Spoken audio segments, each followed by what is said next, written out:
आपकी कोई तोड़ आप दुकान बंद करा दो। हमने उनका दरवाजा तोड़ेंगे, हमने उनकी दीवार तोड़ेंगे और हम दारू की बोतलें फोड़ेंगे, दारू की पेटियां फोड़ेंगे, बिल्कुल फोड़ेंगे। यहाँ दारू की पेटी नहीं आनी चाहिए। चाहे वो सरकार हो, चाहे वो सरकार भी जनता से चल रही है, जब जनता है तब सरकार है। धिक्कारी है ये उत्तराखंड की नारी है। बंद करो, बंद करो दारू का ठेका बंद करो, बंद करो, बंद करो दारू का ठेका बंद करो। चाहे हमारे पे ना यहाँ आइटम टू मर्डर का केस लग जाए, पर हम यहाँ दारू का ठेका नहीं खुलने देंगे।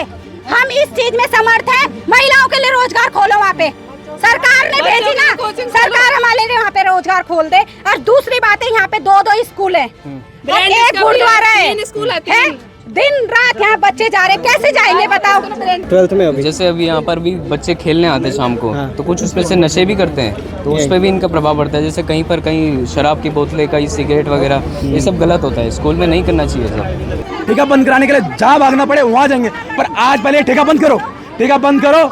हम कानून के जो भी कार्रवाई होती है, हाई कोर्ट जाना है, सुप्रीम कोर्ट जाना है, डीएम के पास जाना है, एसडीएम के पास जाना है, जहाँ जाना है वहाँ जाएंगे। परंतु आज हमें ठेका बंद चाहिए तो चाहिए, हमें अपने हक के लिए लड़ना है। तो इसके लिए अगर हमें जेल भी जाना पड़े, हम जाने के लिए खुले दिल से तैयार हैं। परंतु हमें ये ठेका अपने क्षेत्र से बाहर चाहिए, आज अधिकारी चाहिए और ये ठेका आज बंद कराएं। दारू का ठेका बंद करो, नमस्कार, मैं अंकित गहलोत, आप इस वक्त देख रहे हैं लोकार्पण। देखिएगा तमाम लोग जो पीछे लगातार नारों के साथ यहाँ पे चल रहे हैं कि दारू का ठेका बंद करो। जी हाँ, मैं इस बार फिर से छिंदवाड़ा पे मौजूद हूँ। चंद जो कि आप पीछे बोर्ड देख पा रहे होंगे, इससे पहले भी मैंने आपको यहाँ पे खबर दिखाई किस तरीके से अवैध रूप से यहाँ पर दारू का वितरण किया जा रहा था। उससे पहले भी यहाँ पे लगातार जो ये लोग थे उन्होंने यहाँ पर आपत्ति जताई थी कि भाई यहाँ पे ये नहीं खुलना चाहिए। हालांकि कोर्ट का यहाँ पे आदेश आता है कि आप यहाँ पे ठेका नहीं कर सकते, मगर उसके बाद भी मानकों को पूरा करने के तहत ये क्या कर रहे हैं कि यहाँ से हाईवे से लगभग कुछ और मीटर आगे तक लेके जा रहे हैं। साथ ही मैं आपको बता दूं किस तरीके से यहाँ पे तमाम चीजें यहाँ पे हो रही हैं। और ये देखिएगा पीछे लगातार मातृ शक्ति, बुजुर्ग, महिलाएं, बच्चे, सब दानिश-शान यहाँ पे मौजूद है।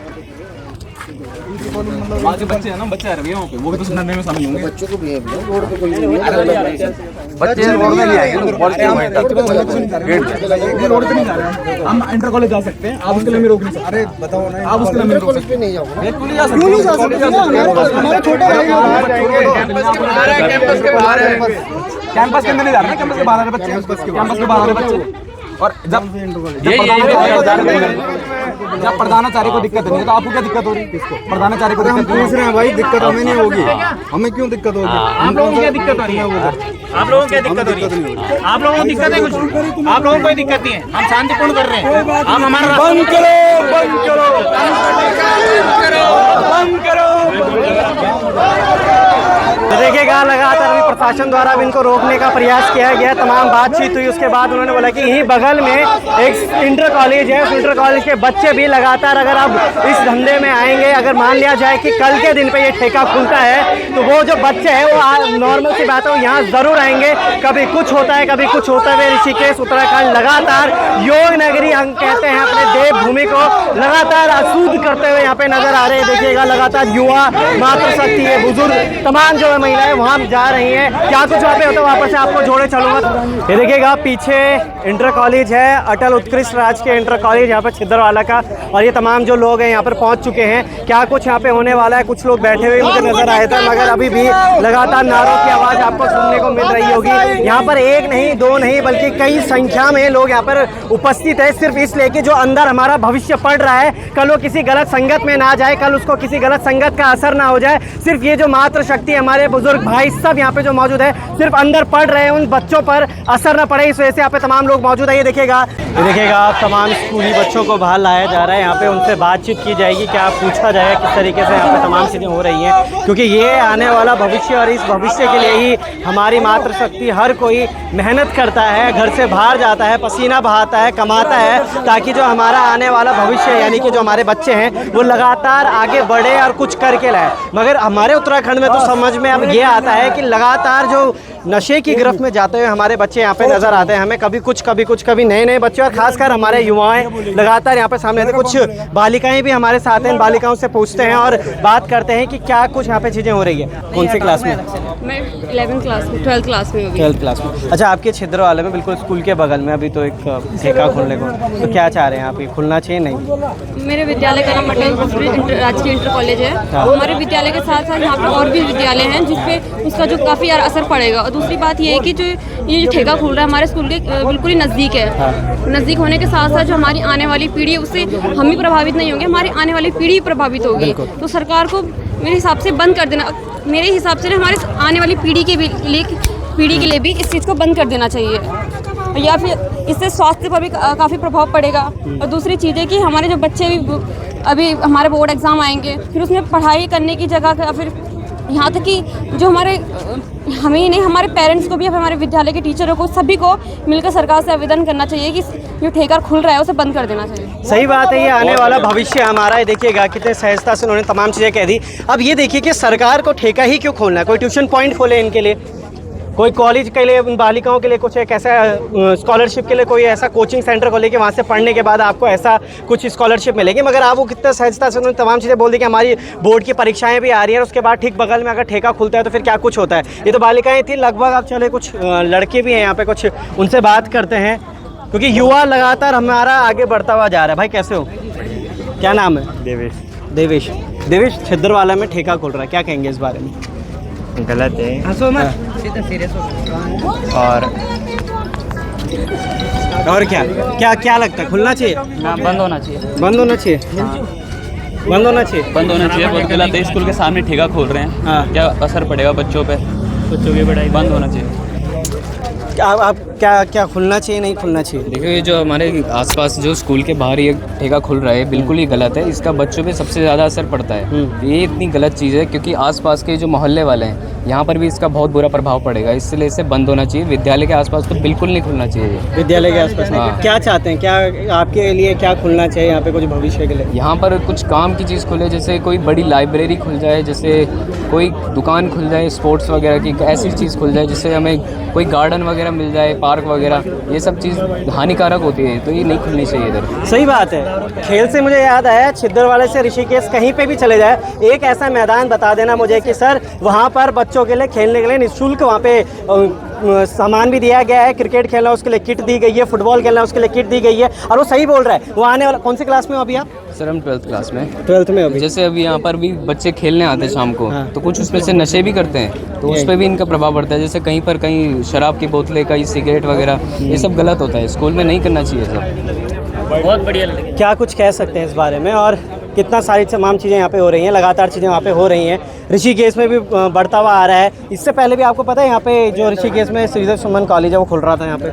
नहीं, अभी उसके बाद। अच्छा, इसके बारे में नहीं पता। चलिए, वो भी यहाँ पे खुलता हुआ पहले आ रहा था, मगर अब उसको भी ऋषिकेश शिफ्ट कर दिया गया है। एक समय वो था जब उत्तराखंड राज्य बनाने के लिए कुछ ऐसे ही मातृशक्ति धरातल पे उतरी थी अपना हक मांगने के लिए, और एक बार फिर से वही आवाज़ और वही चीज़ें मेरे को सुनने को मिल रही है। हालांकि मैं उस वक्त नहीं था, मगर मैंने आज तक जितनी भी कहानियां पढ़ी हैं, हमारे राज्य को बनाने के लिए मातृशक्ति ने अपनी शहादत जरूर दी है। और एक बार फिर से यहाँ पे मातृशक्ति मौजूद है। क्या कुछ कहेंगे मैम? एक बार फिर से छिद्रवाला में खोल रहे। सर, चाहे हमारे पे ना यहाँ आइटम टू मर्डर का केस लग जाए, पर हम यहाँ दारू का ठेका नहीं खुलने देंगे। इतना मैंने बोल दिया, यहाँ दारू का ठेका नहीं। हाँ, हम इस चीज में समर्थ हैं, महिलाओं के लिए रोजगार खोलो वहाँ पे। सरकार ने भेजी ना, सरकार हमारे लिए वहाँ पे रोजगार खोल दे। और दूसरी बात है, यहाँ पे 2 स्कूल है, एक गुरुद्वारा है। दिन रात यहाँ बच्चे जा रहे, कैसे जाएंगे बताओ? लोगों की जवान लड़कियां हैं, दूध की डेयरी यहाँ पे है, मेन यहाँ जंगल का रास्ता है। ऐसे कैसे इनका नाप हो गया सरकार का है? हमें तो आज पता चल रहा है कि सरकार ऐसे भी नापती है भाई, गांव के बीच आके मोड़ मार के। हमें तो आज पता चल रहा है, मेन हाईवे तो सबने सुना कि वो नापा जाता है, पर गांव की रोड भी नापी जा रही है आज की डेट में। तो क्या बोले हम, बताओ क्या बोले हम? रोजगार खोलो ना, हम आपके साथ है। बिल्कुल सही बात है। उन्होंने राजस्व एक तरफ से जरूर बढ़ता हुआ नजर आता है इससे, मगर मातृशक्ति जो लगातार अपने बच्चों के भविष्य के लिए युवाओं के लिए दारू खोल रहे, उतना युवाओं के लिए रोजगार खोलो वहाँ पे।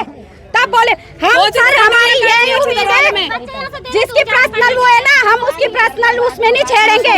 हम उसकी 4 दीवार दीवारी में नहीं छेड़ेंगे, हम उसके दरवाजे में नहीं छेड़ेंगे, पर हम दारू की बोतल एक एक करके फोड़ेंगे सबके सब। हमने पहले ही बोल दिया, हम दारू की पेटी में आग लगा देंगे। वो क्योंकि सरकार का है और सरकार जनता से है। जब जनता है तब सरकार है। हम दारू की पेटियों में आग लगाएंगे, हम किसी की पर्सनल संपत्ति में नहीं छेड़ेंगे, किसी की चार दीवारी में नहीं छेड़ेंगे, किसी के दरवाजे में नहीं छेड़ेंगे, किसी की खिड़की में नहीं छेड़ेंगे, पर हम दारू की पेटियों में तोड़-फोड़ जरूर करेंगे सर। बस ये शासन प्रशासन सब सुन ले, हम दारू की पेटियां जरूर तोड़ेंगे। आज चौथी बार यहाँ पे आ रहे हैं हम, चौथी बार चीजें कर रहे हैं। चौथी बार आकर आपने इससे पहले हाईवे में खुल रहा था, उसके बाद फिर से ये चकजोगी में खुल रहा था, फिर आपने खुली बैठक करी, उसके बाद फिर से यहाँ पे, इसके बाद यही के कुछ लोगों की, अब हमें नहीं पता इनकी किससे टसन है, युवाओं से टसन है कि महिलाओं से टसन है?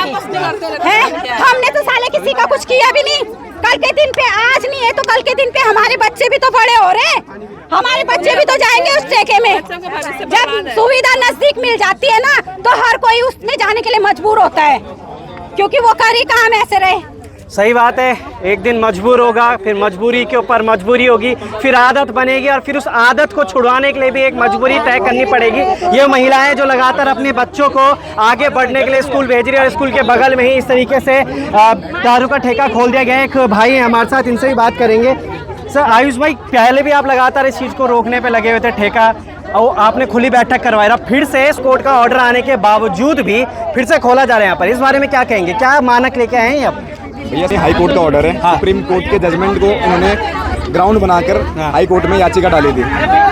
तो उस जो सुप्रीम कोर्ट का जजमेंट था स्टेट ऑफ तमिलनाडु वर्सेस के बालू, उसमें यही लिखा हुआ था कि जो एयर डिस्टेंस होता है, क्योंकि हम कोई ज़मीन लेते हैं तो वो भी एयर डिस्टेंस से नापी जाती है, उनका सर्कल रेट भी एयर डिस्टेंस के नाप पे होता है ना। और उसमें एक चीज़ ये भी लिखी थी, किसी भी मॉस्क यानी कि मस्जिद, टेम्पल यानी कि हमारा मंदिर, गुरुद्वारा, इससे 100 मीटर का दायरा होना चाहिए। और किसी भी एजुकेशनल इंस्टीट्यूशन यानी कि कॉलेज, इंटर कॉलेज या फिर आपका स्कूल, उससे 100 मीटर का दायरा होना चाहिए। आपका एकेडमी हो, ऐसी कोई भी संस्था जिसमें लोगों का फेथ हो, बिलीव हो, आस्था हो, वहाँ से इतनी दूरी होनी चाहिए। स्टेट हाईवे, नेशनल हाईवे और उसकी सर्विस लेन से, उसके एज से 500 मीटर का दायरा होना चाहिए जब 20,000 से ऊपर की आबादी है। 220 का दायरा तब होना चाहिए जब 20,000 से नीचे की आबादी है। उसके बावजूद आप देख सकते हैं यहाँ ठेका खुल रहा है और इन्होंने यहाँ से रास्ता घुमा दिया पिछली बार की तरह। और मैंने जीवन में आज तक इतने पुलिस वाले नहीं देखे जितने यहाँ खड़े देख लिए। मुझे ये चीज़ समझ में नहीं आ रही है, पहली बात। और दूसरी बात, भैया एक इनको क्या जिद है कि यहाँ पे ठेका खोलना ही खोलना है। इन्होंने क्या करा, हाई कोर्ट में जो ठेका पहले बंद हो चुका था उसको प्रेजेंट करा। इस ठेके की बात हम लेके गए थे, उस ठेके की बात ये दिखा के गए। और अगर देखा जाए पूरे जिले में जो इनके अधिकारी हैं, उन्होंने कहीं भी मानक सुप्रीम कोर्ट के माने हैं? आप बानीवाला का ठेका देखिए, आप गुरुद्वारा नन्नू वाला का ठेका देखिए, कहीं भी मानक है? यहाँ के लोग आपत्ति कर रहे हैं, ये हमें मानक सिखा रहे हैं कि मानक यहाँ से घुमाएंगे। अरे भैया एयर डिस्टेंस होता है, स्कूल थोड़ी हट जाएगा। ये भैया आप देखिए, ये बाउंड्री बगल पे स्कूल की, बगल पे गुरुद्वारा बगल पे है, क्या ये डिस्टेंस है? स्कूल की बाउंड्री बगल पे है। बच्चे अभी आप गए थे, बच्चे क्या बोल रहे थे? बच्चे निकलेंगे और बच्चे निकलते ही दारू के ठेके में आएंगे, ये शिक्षा दे रहे हैं यहाँ पे। ये बोल रहे हैं कि काली शराब रोकने के लिए करा है। मैंने डीओ सर से जब बात करी थी, भैया मुझे बताइए कि ठेके से काली शराब नहीं बिकती क्या? आपका जो व्यक्ति यहाँ खोल रहा हूँ मेन डीलर था, शराब तस्कर था, यहाँ का मेन डीलर वही था और उसका ठेका था लाल तप्पड़ में। उसकी सारी काली शराब यहाँ और लाल तप्पड़ और रायवाला बेचा रही थी। आपको पता है रायवाला कितने ठेके हैं? वहाँ से सारी काली शराब निकल के यहाँ आती है। ये तो बातें होगी, ये सारी बातें होगी। आज फिर से यहाँ पे ठेका खोला, इस विरोध में, इस बारे में आप क्या करने वाले हैं? भैया मैं तो ये बोल रहा हूँ कि अधिकारी आएंगे, अधिकारी हमें बताएंगे क्या मान के लेके खोला इन्होंने और इसे बंद करेंगे। नहीं करेंगे तो भैया आप अपनी कार्रवाई करिए। इतने पुलिस वाले यहाँ पे मौजूद है, मैंने जीवन में देखा, आज पहली बार देख रहा हूँ, पता नहीं क्यों आ रखे। अगर आ भी रखे तो 2-4 आते, ये 15-20 कहाँ से आगे? चलो आ भी गए, कोई नहीं, अपने काम करें, हम अपना काम करेंगे। अगर ये दारू की बोतलें हैं, हम प्राइवेट प्रॉपर्टी में नुकसान करेंगे नहीं, हम दारू की बोतलों को फोड़ेंगे। सही बात है ना? हमें अधिकारी यहाँ चाहिए। जब तक हमें ये आश्वासन दे रहे हैं कि अधिकारी आ रहा है, तब तक हम इस गेट तक है। अगर हमारी सीमा का उल्लंघन हुआ, हमें ऐसा लगा दिन दोपहर हो रहा है, हमें यहाँ ठेका बंद चाहिए। अगर कोई अधिकारी नहीं आएगा तो हम जाएंगे। अगर ये केस करेंगे तो करिए, अगर ये कुछ भी हमें जेल में डालेंगे डालिए, पर इतनी ज्ञान हमें भी है। हमने अगर जब तक कॉन्जुगल ऑफेंस ना हो, जब तक कोई सीरियस ऑफेंस ना हो, कोई रेप और मर्डर बिना मैजिस्ट्रेट की परमिशन के हम उठा नहीं सकते। और अगर उठा भी लेंगे तो कोई दिक्कत नहीं है, क्योंकि देखिए हमें अपने हक के लिए लड़ना है। तो इसके लिए अगर हमें जेल भी जाना पड़े, हम जाने के लिए खुले दिल से तैयार हैं, परंतु हमें ये ठेका अपने छिंदवाड़ा से बाहर चाहिए। आज अधिकारी चाहिए और ये ठेका आज बंद कराएं। उसके बाद हम अगर ये बोलेंगे धरना वहाँ बैठिए करो, हम करेंगे, परंतु आज अधिकारी बुलाइए। अधिकारी बुला के तभी हमारे सामने हमें आश्वासन दिलाए कि आज बंद हो गया, उसके बाद हम न्यायालय की प्रक्रिया जारी करेंगे। हम हाई कोर्ट जाएंगे, जो लॉ के अनुसार काम होता है हम वो करेंगे, क्योंकि अगर ये कानून का उल्लंघन नहीं कर रहे होते ना तो हम कानून का उल्लंघन नहीं कर रहे। पहले कानून का उल्लंघन इन लोगों ने करा है और पुलिस बोल रही है कि आप कानून का उल्लंघन कर रहे हैं। भैया हम कानून का उल्लंघन नहीं कर रहे हैं, ये कानून को नहीं मान रहे ना तो हम भी नहीं मानेंगे। हमारे प्रेरणा स्रोत भगत सिंह है, चंद्रशेखर आजाद है। अगर हमें कोई एक थप्पड़ मारेगा तो हम दूसरा थप्पड़ पलट के देंगे। अगर ये बोलेंगे कि हम तुम्हें थप्पड़ मारते और तुम सह लो और हमें कानून सिखाएंगे, तो भैया अगर तुम्हारे लिए कानून कुछ नहीं है ना तो हमारे लिए भी कानून कुछ नहीं है। परंतु हम कानून का सम्मान करते हैं। अधिकारी बुलाओ, इसे बंद करो, हम कानून के हिसाब से चलेंगे। ठेका बंद कराने के लिए जहाँ भागना पड़े वहाँ जाएंगे, पर आज पहले ठेका बंद करो, ठेका बंद करो। हम कानून के जो भी कार्रवाई होती है, हाई कोर्ट जाना है, सुप्रीम कोर्ट जाना है, डीएम के पास जाना है, एसडीएम के पास जाना है, जहाँ जाना है वहाँ जाएंगे। परंतु आज हमें ठेका बंद चाहिए तो चाहिए। अधिकारी बुलाओ, अगर अधिकारी नहीं आता है तो अगर हमारे सबर की परीक्षा लेंगे तो हम जाएंगे। अब हम अंदर डाल सकते हैं, हम खुले दिल से तैयार हैं। युवा है, बहुत ज़्यादा आक्रोशित है और इस आक्रोश को आप भली भांति समझ रहे होंगे। 24 वर्ष है हमारा उत्तराखंड, 24 वर्ष है हमारा युवा, दर दर भटकता हुआ उत्तराखंड और दर दर भटकता हुआ हमारा युवा आज भी सड़कों की धूल भागता हुआ नजर आ रहा है। चलिए बने रहिएगा लोकार्पण के साथ, क्या कुछ नया मामला छिंदवाड़ा के इस ठेके में आता है, पल पल की अपडेट आपको देते रहेंगे। तब तक के लिए बने रहिएगा, बहुत बहुत धन्यवाद।